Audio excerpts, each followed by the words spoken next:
everyone. Welcome to another book talk here at 8 Letters Bookstore and Publishing. I'm your host and creative director, Cindy Wong. And with us today is Anna Florentino, the author of Cutting the Cord, a daughter's memoir, and a guide for breaking generational cycles.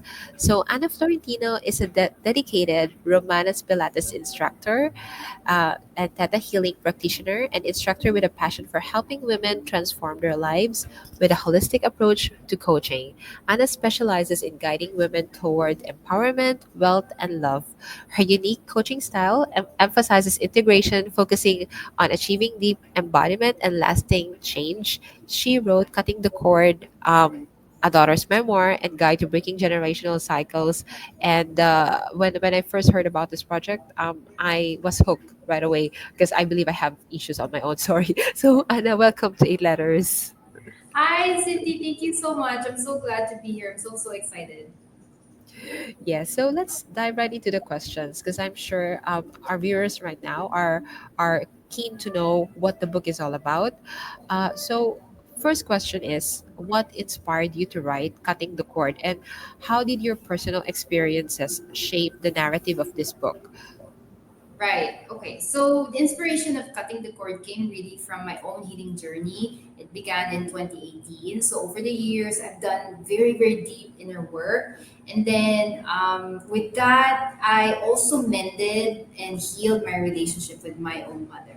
And then I also realized that from that journey, our parents, and especially for daughters, our mothers really are our blueprint when it comes to how we shape our decisions, how we even choose our life partner, what to do in terms of crisis and whatnot, even how we see ourselves and our bodies, even yung mga ganun very little details.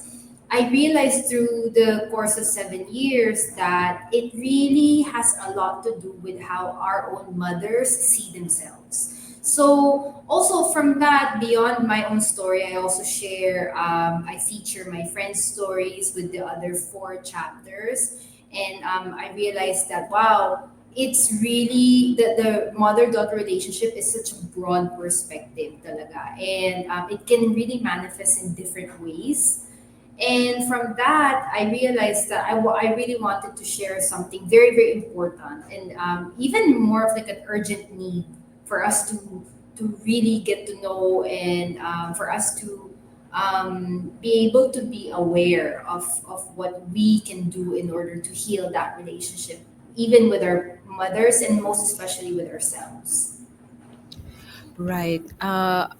Now that you're saying that, I have so many thoughts in my head, and because I'm also the eldest, and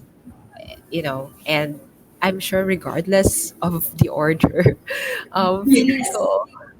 ko, I'm so affected by everything that my mother does or did.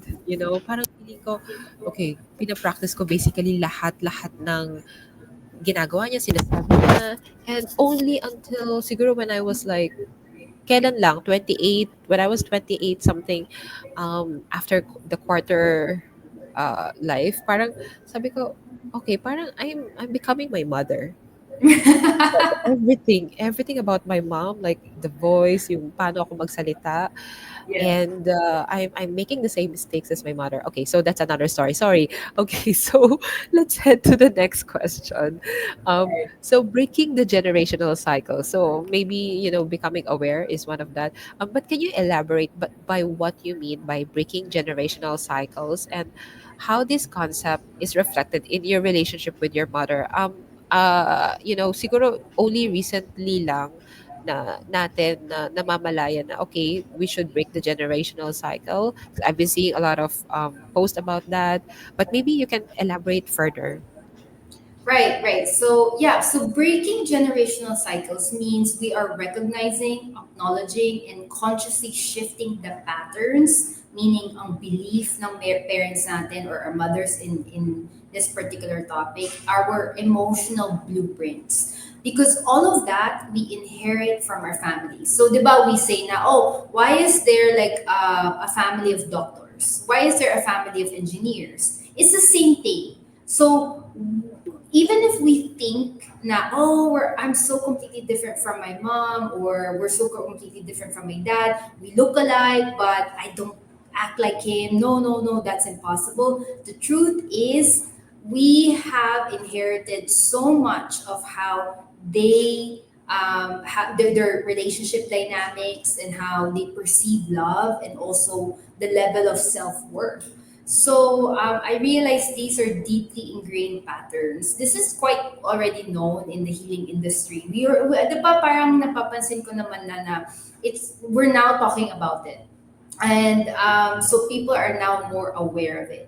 So what happens is that we unconsciously repeat them, meaning unconsciously hindi natin namamalayan na nangyayari na pala paulit-ulit, di ba? So we're just repeating what we saw, how our mothers did life, how she lived her life. So cutting the cord, it explores the importance of awareness and healing, because when we begin to question all these beliefs, na parang, oh nga, bakit nga ba ganito? 'Di ba? Then we are able to finally create and choose and be empowered to choose differently. That's when we can really completely break the generational cycle, because we start to choose differently. So yeah, so that's also what I had to go through. Wow.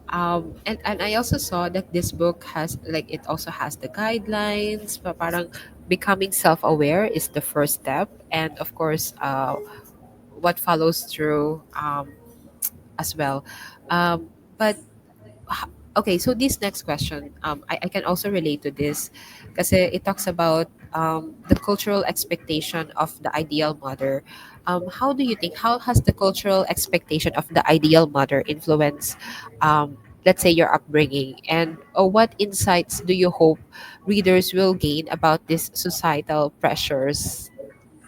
Right. Okay. So I think we have rigid, very, very rigid molds that we have placed our mothers, daughters, even men. Diba? We put men in this certain level of I guess pedestal, and also give them pressure in acting the way we want them to be, or in acting the way society pushes them to be. And honestly, that just creates so much more emotional imbalance. It creates so much more feeling of unfulfillment in their own lives, because they can't be themselves. So when I'm talking about societal pressures, this includes our mothers and us as daughters. Because we put them in this, the word that I say or write in the book is that dakilang ina, the superwoman. The actually, Cindy, is probably what you were saying earlier kanina, di ba? Na parang, I Oo. have to do it all. The thing is, though, we don't. No one said we have to do it all. Who is saying it? Diba? It's society, but like, why? And which cluster of society? Diba? So it creates so much pressure within ourselves. So what happens is that we really get burnt out, and then we don't enjoy life, because we're supposed to enjoy life. We're supposed to discover ourselves, what we like to do, and come home and have that our emotional capacity pa to engage with our husband or a boyfriend or a mother or a family, with our child. Diba? We're not supposed to like come home and like be completely burnt out to the point that you can no longer emotionally connect. Diba? So the societal pressure that has been put on us has really torn families apart, which made us believe that we are unworthy, which made us believe that we're so hard or difficult to love. So that's one of the goals that I did. I wanted to do in writing Cutting the Cord, is that I wanted people to understand that yes, we have our parents, yes, we have our mother shaping us, but there's also society that has put pressure on her that eventually led to how we were brought up. So that's really one of my goals. Oo, like especially nowadays na siguro like in the past, um, the mothers can just stay at home, and they can just take care of the children. But now in this modern age, like doing it all, having it all, be and it's still, you still have to look good and everything. Parang, oh, wait a minute. Like, Exactly. oh, Yes, yes. very on point ka doon sa mga sinabi mo kanina.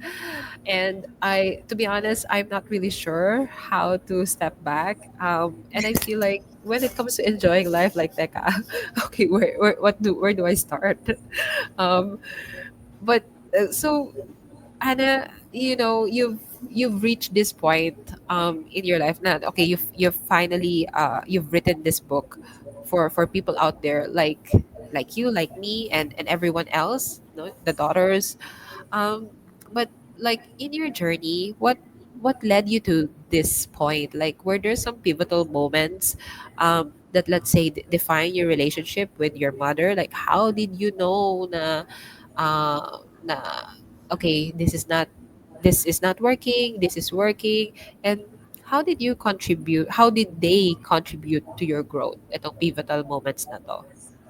Right. Okay. So for me, I think it's a raw honesty between me and my mom. Our relationship, ever since I was a kid, she really listened to me. She really took my advice. So you'll read dun sa book na parang I acted as her guardian, even as a very young kid. And I know even mga panganay would have this type of emotions or beliefs. That this is why what I'm saying is that we're not alone. Everyone goes through this. We just need to talk about it and really speak our mind. Diba? So, with my relationship with my mom, I would really see it as something very raw and real. It's so open, and we can have deep conversations. And I didn't even realize this until after writing the book. Doon ko lang na-realize na, wow, she genuinely really supported me and let me be who I am because I'm very opinionated, especially when I'm being asked, diba? When I'm not being asked, I try to keep my mouth shut. But so yeah, there's really so much more shift happening now. We're more vocal, and I think one of the goals is that to the goals of the book, me writing the book, is to also stop blaming our parents for what has happened, diba? Or for how we were brought up. Instead, take accountability and responsibility for our own life because we are now grown up. We now have a choice, just like what I said earlier. So when it comes to that, I feel people can be more open. Daughters, even sons, like me, now writing this point of view from a daughter, now would look at how my brothers probably would see my mom. Diba? Iba din yun. Iba din yung relationship ng mother sa son and father sa son and then father sa daughter. So it's a whole dynamic, diba? And which you will understand yourself like, oh, I get it now. And now because I understand and I've healed that part of me, now I can do better for my children, for my friends, and most importantly for ourselves. So that's the main point. Mm, wow. Yeah, so sa family talaga, like, there's so many dynamics happening, and sabi mo nga, you're just talking about the mother and the daughter relationship. And kasi I have a son, I have sons, and I can see na, you know, I for now, like, I cannot imagine like having a daughter. I think that will also put a lot of pressure on me kasi I'm sure ako yung tinitingnan nila, ako yung role model nila, 'di ba? Pero from what I've read, yung mga sons kasi, yung fathers naman nila, yung uh, the one they look up to and the one na fina-follow nila. So, yeah, I can see where this is coming from. So, now let's shift naman, like, from the mother's perspective. Let's shift the focus on the ideal daughter naman. We all grew up be trying to be the ideal daughter, or at least you, or at least I try to be the ideal daughter. Pero You discuss the challenges as well in the book, living up to the ideal daughter image. But how did you navigate this expectation yourself? And what advice do you have for others facing similar pressure? I'm glad to hear that your mom has been open to to this kind of talk as well. But yeah, perhaps you can provide us some info about this, some advice. Right. Okay. So, with the ideal daughter naman, just remember that it's the pressure that our parents or our mother put on us is actually just a reflection of what our mothers were taught by their own mothers. So that means kung ano yung ginawa ng lola natin sa mother natin. So the same pressure is placed on them, right? And then it was also, imagine, during that time in the 1950s, my mom was born, and then all the way until like 70s, 80s, they can't even talk about postpartum depression. Diba? I know she went through with it when she gave birth to my eldest brother. Excuse me. But even that, I asked her, but so did you ask for help? Did you go to a psychologist? And she said no. She just went through it. And I'm like, my gosh, I cannot imagine myself going through something like that with no one's help or support, at least from a professional. And why? It's because of the stigma, diba? During that time, can you imagine just our parents' time? There was already a stigma about depression, anxiety, panic attack, and yeah, just like what I said, postpartum depression, and then there's PTSD, there's CPTSD. There's like a whole different things na are so complex that we don't have time to talk about right now. But can you imagine for them to go through that without having any even explanation as to why? And then imagine na lang na they'll just keep blaming themselves, and then as they blame themselves, they'll push themselves even further. So I think, considering that, it's also time for us to give them the compassion, diba? And also the forgiveness. I talk a lot about forgiveness in the book. I repeated it after every chapter. But really, it's forgiving our parents because they did the best they could given what they knew. That was all they had during that time, diba? So maybe my advice is, when you're going through your own confusion, or as a daughter you're going through your own decisions in life, you can ask yourself, like, whose voice am I listening to? Is the pressure really coming from my mom, from my dad, or is the pressure really coming from myself? And then one thing I want to add, like, you can really just try to reflect and then check the tone of the voice. Usually you can really see kung angry ba, resentful ba, parang nagbi-blame ba. You could really tell. A really, what I would say is a really good guiding voice is something that would sound like na very mild, very kind, very light-hearted, and very compassionate. So those are the things that we can do to start in order to have this self-reflection within ourselves. Wow, I have a lot to digest after this talk. Oh, parang marami akong iisipin mamaya with regards to these things. But again, to our viewers right now, please make sure to get a copy of Cutting the Cord by Anna Florentino. It can be from our website or messaging the author directly. I believe on Amazon it will also be available. So, Anna, I'm down to my last question. Who do you think should read the book? And is it only for daughters, for mothers, or perhaps another question is, what also is the key message do you hope readers to take away from Cutting the Cord, particularly those who may be struggling with their own relationships, family relationships, and expectations? For me, I think the book can really be for everyone. It could be, I could see a husband reading the book and finding more meaning and understanding and gain more insight as to how he can navigate his relationship with his wife. I see a brother who can understand deeper. Like, kasi diba brothers, like what I said, men, they don't really like to talk about their emotions. But I feel like it's a great first step. It's a great stepping point just to get to know who your sister is, diba? Even if Right. not your sister, maybe your mother. Because mothers and daughters will always just like be correlated. And if you have any woman in your life, any woman, if you're a woman yourself, if you're a mother or a daughter, or anyone who has a woman, a very important woman in their life, I encourage everyone to read this because it will really get deeper and deeper understanding of who they are and then how you relate to yourself. So really it's what I want to share also with the readers is the healing and the empowerment of creating your choice, creating your own decisions, because now we can change the past. We don't need to recreate it. And that's where the power comes from. That's where self esteem, confidence, self worth, and all this self love that we talk about, especially in the healing industry, that's where it comes from. Knowing that you have a choice and that you can make better choices now.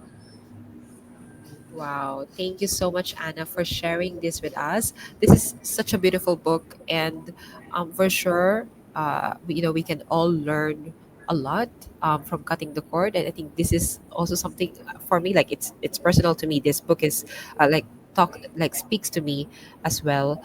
Anna, thank you so much. Where can we follow your journey? And also, perhaps any other things that you would like to promote as well on this book talk. Right. So please follow me on Instagram. It's at Pretty Good Space. And I start to give advice there, not just with healing, but really with any kinds of topic about relationship and also how to heal your body. I do a lot of body healing.